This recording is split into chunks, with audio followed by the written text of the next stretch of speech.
Si tu as cliqué sur la vidéo, c'est peut-être que tu as envie de débuter dans la pâtisserie ou alors de connaître d'autres termes que tu n'as pas forcément entendus dans le domaine de la pâtisserie. C'est tout ce que je vais vous expliquer aujourd'hui dans cette vidéo. Salut les amis, c'est Thibaut. Comme vous avez vu dans le titre, nous allons aujourd'hui parler de pâtisserie, mais donc pour les débutants, les gens qui aimeraient se lancer dans la pâtisserie, mais qui hésitent un petit peu, qui se disent est-ce que c'est compliqué ou pas. Je vais vous expliquer aujourd'hui une partie des termes de pâtisserie que vous pourrez retrouver dans différentes recettes ou notamment aussi sur mes vidéos qui sont disponibles sur ma chaîne.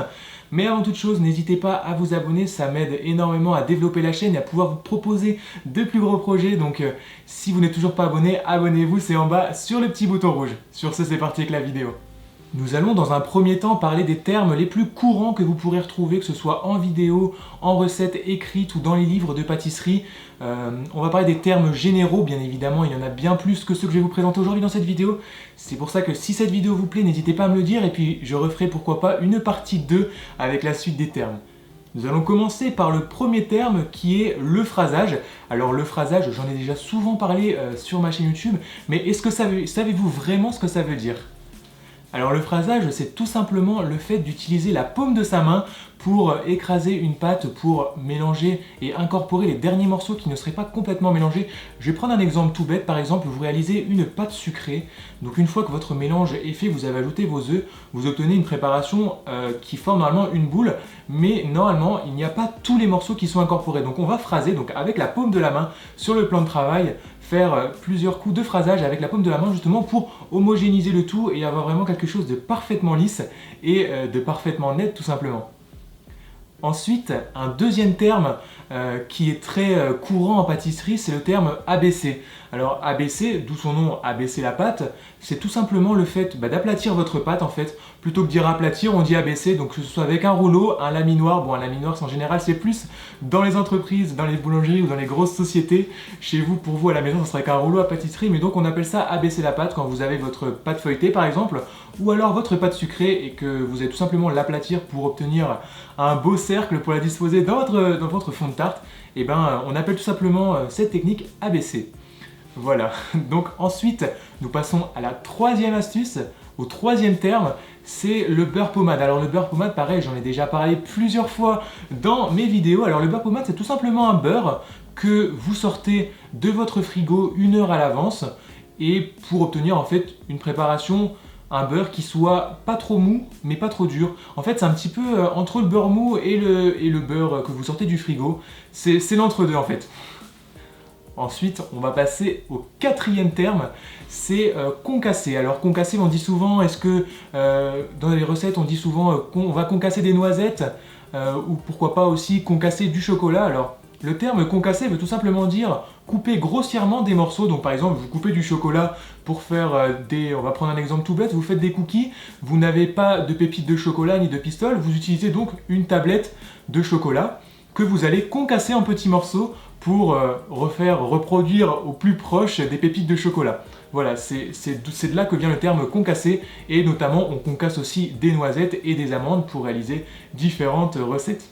Un cinquième terme qui est souvent utilisé en pâtisserie, alors souvent en pâtisserie mais aussi en boulangerie, là je vais parler du terme détendre. Alors détendre, ça veut tout simplement dire laisser la pâte reposer pour que l'élasticité se relâche, pour qu'il y ait un petit peu moins d'élasticité, donc on la laisse détendre 20-30 minutes en fonction de votre recette au frigo ou à température ambiante. Mais donc le terme détendre, c'est vraiment laisser, tout simplement, en fait d'où son nom, laisser se détendre la pâte pour éviter qu'elle ne soit trop élastique.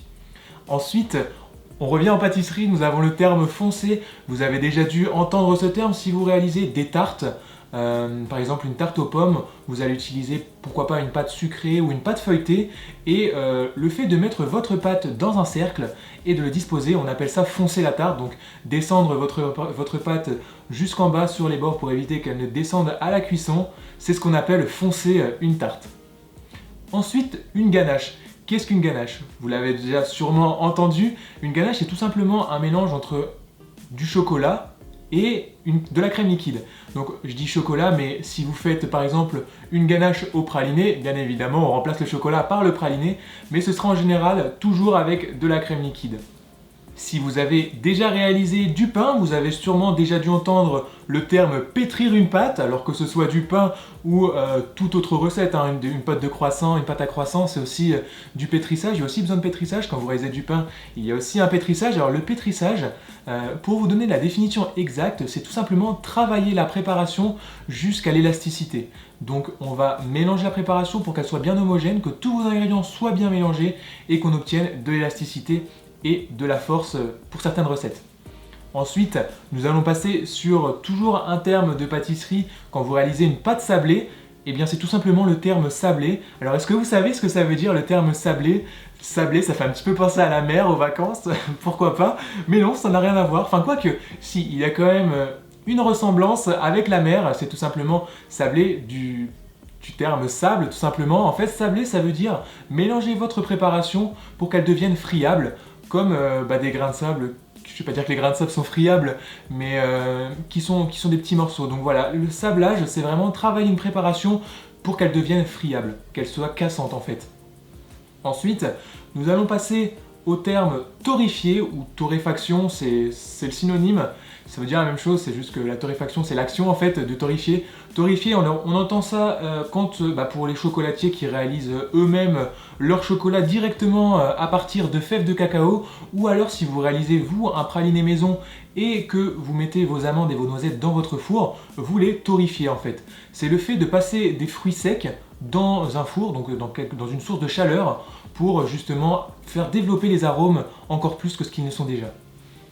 Ensuite, quelque chose que ça vous devez connaître, mais je voulais quand même vous le présenter dans cette vidéo, c'est le bain-marie.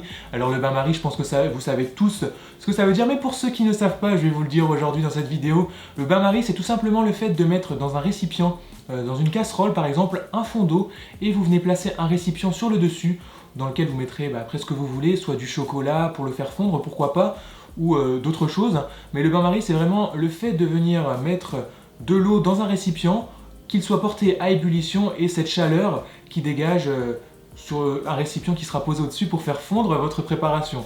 Donc je prends l'exemple du chocolat, hein, c'est ce que j'utilise moi personnellement le plus souvent dans mes vidéos. Le bain-marie me sert souvent, donc je mets de l'eau dans un fond de casserole, je mets un récipient de chocolat sur le dessus et la vapeur de l'eau qui s'évapore va faire fondre mon chocolat plutôt qu'au micro-ondes, car comme vous le savez peut-être, mettre du chocolat au micro-ondes, si vous laissez un petit peu trop longtemps, ça brûle.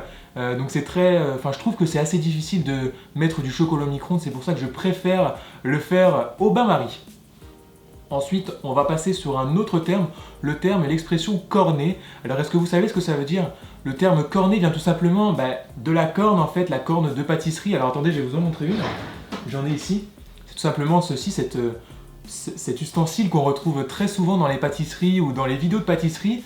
C'est tout simplement un bout de plastique avec lequel vous allez... En fait, ça va remplacer votre maryse pour venir racler le fond de vos récipients. Donc, cornet veut tout simplement dire racler notre récipient pour qu'il soit, je ne vais pas dire propre, mais qu'il soit bien vide.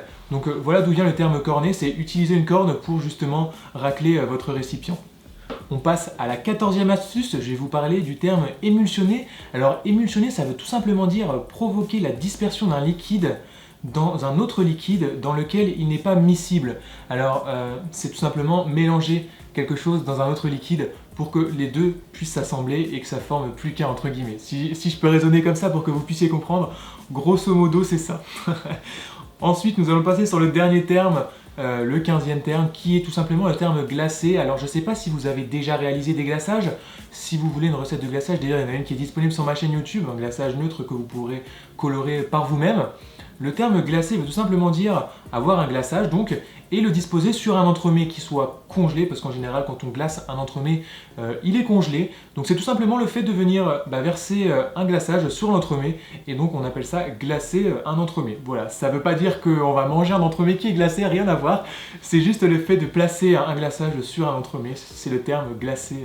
C'est le terme glacé entremets, ou alors on peut aussi glacer des éclairs au chocolat ou glacer des éclairs vanille, tout simplement mettre le glaçage, vous savez la couche pour des éclairs vanille, mettre la couche de glaçage blanc au-dessus, voilà d'où vient ce terme, le terme glacé. Et bien écoutez, voilà, j'espère que ces 15 astuces, ces 15 termes auront peut-être pu vous aider pour soit débuter dans la pâtisserie, soit pourquoi pas pour vous perfectionner. En tout cas, si vous voulez un épisode 2, car comme vous le savez, il y a énormément de termes en pâtisserie, que ce soit en pâtisserie, boulangerie, chocolaterie, enfin il y a énormément de termes. Si vous voulez une partie 2, n'hésitez pas à me le faire savoir en bas dans les commentaires. Je me ferai un plaisir de pouvoir vous tourner une partie 2. Et si la vidéo vous a plu, on n'oublie pas de laisser un petit pouce bleu et puis de vous abonner sur le bouton rouge juste en bas. Et moi, je vous donne rendez-vous très prochainement pour une prochaine vidéo. C'était Thibaut, salut!